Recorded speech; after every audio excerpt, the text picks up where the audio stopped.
So, Namo Narayani everyone, welcome to Study Basic Education, where we learn everything from the basics to the advanced level. And अभी आज हमारी इस video का and आने वाली कुछ फ्यूचर वीडियोस का जो एजेंडा रहने वाला है दैट इज पोएटिक डिवाइसेस. आपने थंबनेल पर भी देखा होगा कि हम पोएटिक डिवाइसेस के बारे में इस वीडियो में कुछ बात करने वाले हैं.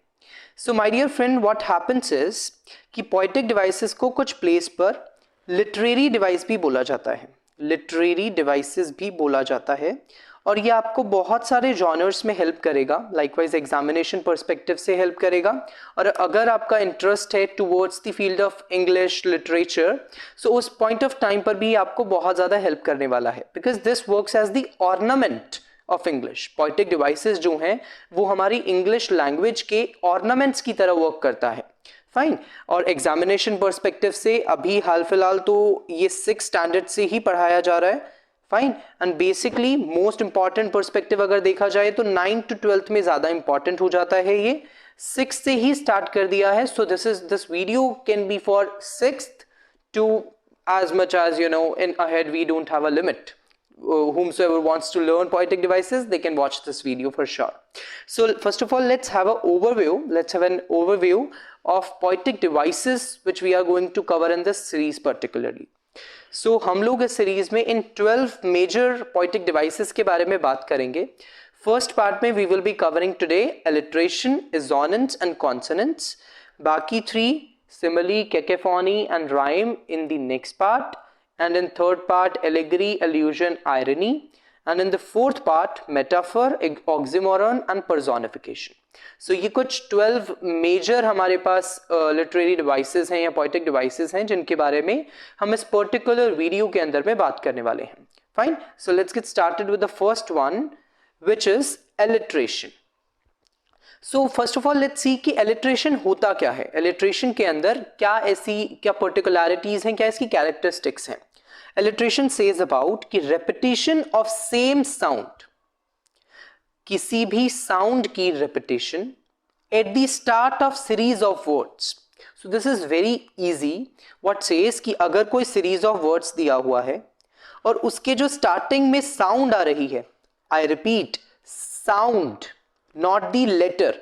लेटर के बारे में we are not talking about, we are talking about कि साउंड जो आ रही है, अगर इन सबके सामने वाली सबसे स्टार्टिंग में जो साउंड आती है, अगर स्टार्ट वाली जो साउंड है वो सेम होती है, उसकी रिपीटिशन हो रही है, तो at that point of time वो एलिट्रेशन होता है.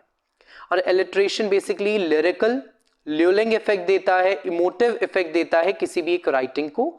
इससे काफी चीजें इफेक्टिवली वे में एक कही जा सकती हैं.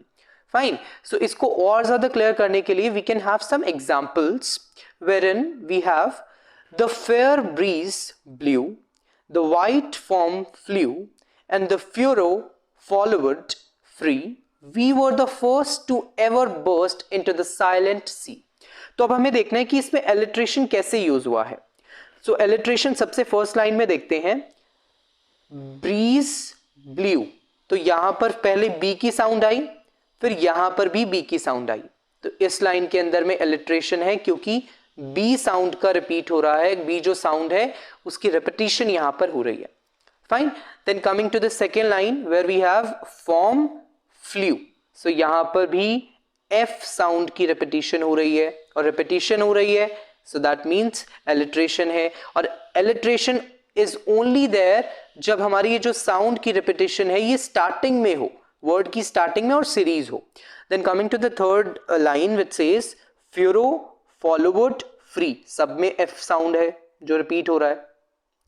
Fine. Then we were the first to ever burst into the silent sea. तो यहां पर देखिए एस साउंड की रिपीटिशन हो रही है. I hope you get it right. So यहां पर कंसेक्यूटिव वर्ड्स में अगर किसी एक साउंड की रिपीटिशन हो जाए, so at that point of time we have alliteration. I hope it is very clear to you people. Then coming to type of alliteration, जो हमारा assonance है वो alliteration का ही एक type है. फाइन. क्योंकि इसी के ही जॉनर्स के अंदर, इसी के टाइप्स के अंदर हम लोग assonance और आगे जो हम consonants भी पढ़ने वाले हैं वो भी एक repetition साउंड ही है, repetition of the sounds ही है.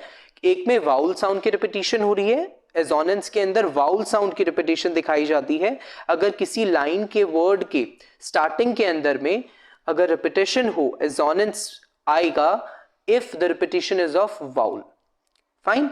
ओवरऑल देखा जाए so we have already studied it in the alliteration. Alliteration में कोई सी भी रिपीटेशन चलेगी लेकिन एजोनेंस के अंदर में ओनली ऑफ अ वाउल. अगर वाउल जो है उसकी साउंड की रिपीटेशन होती है तो at that point of time we say कि यहां पर एजोनेंस है.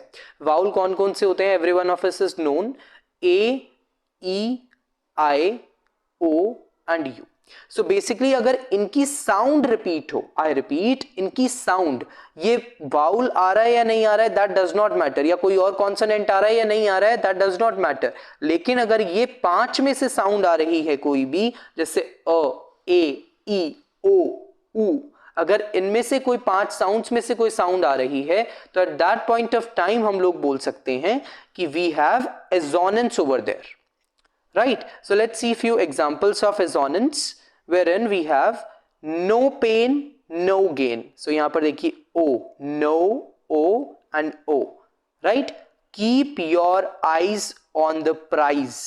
You see eyes के स्टार्टिंग में भी आई आया और प्राइज में भी आई आया. राइट. सो यहां पर आई वाउल की साउंड रिपीट हो रही है. In the very similar manner we have in this as well. And एक सॉन्ग का अगर एग्जांपल लेकर हम चलिए so that says good day in my mind safe to take a. Right. So इस सेम लाइन के अंदर में हमारे पास कुछ रिपीटेशन हो रही है विच आर ऑफ वाउल्स. तो यहां पर एजोनेंस है. I hope this is clear to you people. So coming to the next example, we coming to the next topic, that is consonants. And consonants भी हमारा alliteration का ही एक type है, एक strand है, जो कि हमें क्या कहता है कि अगर कहीं पर किसकी repetition हो, अगर कहीं पर repetition हो किसी consonant की, किसी कॉन्सोनेंट साउंड की रिपीटेशन हो जाए एक लाइन ऑफ टेक्स्ट के अंदर तो at that point of time we have consonants over there. Right. इसका एग्जांपल हम देख लेते हैं which says he gives his harness bells a shake. He H, his H, harness H. Right. तो यहां पर एच की रिपीटेशन हो रही है, एच साउंड की रिपीटेशन हो रही है. राइट. सिर्फ एच आ नहीं रहा है लेकिन यहां पर साउंड भी एच की ही आ रही है. Is it right? Then to ask if there is some mistake. So यहाँ पर देख लीजिए to there. Are you getting it? Yes. तो basically ये हमारा एक stopping by woods on snowy evening Robert Frost की एक पोम है, उसी का एक स्टैंजा है जिसके अंदर में कॉन्सोनेंट्स का यूज किया गया है. So basically if I clarify और summarize this complete video, right? Because 3 चीजें हमको आज पढ़नी थी वो हम लोगों ने कवर की. wherein we read about alliteration and assonance and consonants. alliteration का ही टाइप्स थे ये दोनों भी. हमने देखा कि alliteration के अंदर में repetition होती है, repetition of any sound. Fine. किसी भी साउंड की अगर repetition है तो alliteration होगा. अगर वहां पर वाउल साउंड की रिपीटेशन है तो एजोनेंस होगा. और अगर वहां पर कॉन्सोनेंट साउंड की रिपीटेशन है तो at that point of time वहां पर कॉन्सोनेंट्स होगा. राइट. सो आप सी से याद रख सकते हो कि अगर कॉन्सोनेंट होगा तो C consonants. Right. So basically this is what we were supposed to study today and in the next coming part we will be having simile, cacophony and rhyme. Right. So with this thank you for watching. Please like, share, subscribe to Study Basic Education and share this video with more of your friends and loved ones. Thank you so much for watching.